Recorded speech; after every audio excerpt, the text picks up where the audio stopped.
ដូងមានបងនៅឡើយហ៊ុនឈឺចាប់មិនស្បាយក៏ទ្រាំបន្តទឹកភ្នែកខ្ញុំអង្វរសុំហោដងហាមធ្ងន់ធ្ងរ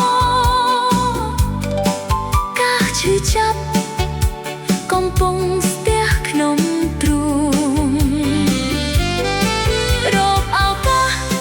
ស្រែកឲ្យខ្លាំងថាខ្ញុំឈឺណាស់ឈឺខ្លាំងណាស់ឈឺណាស់ឈឺណាស់ឈឺណាស់ឈឺណាស់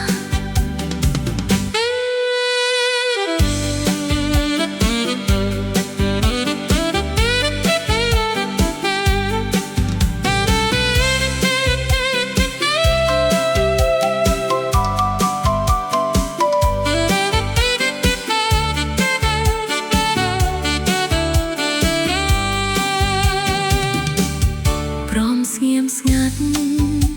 មិនតបមិនបន្តគ្រាន់សូមត្រឹម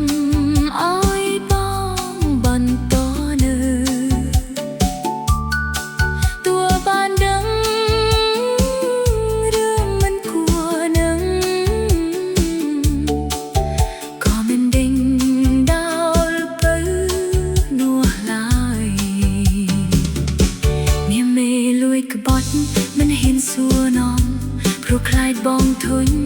បងនឹងចាក់ចេញទៅឆ្ងាយទៅទាំងអូនកំពុងស្រឡាញ់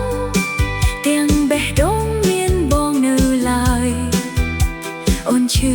ចាប់មិនស្បាយក៏ទ្រាំបន្តទឹកភ្នែកខ្ញុំអង្វរសុំហោរងហា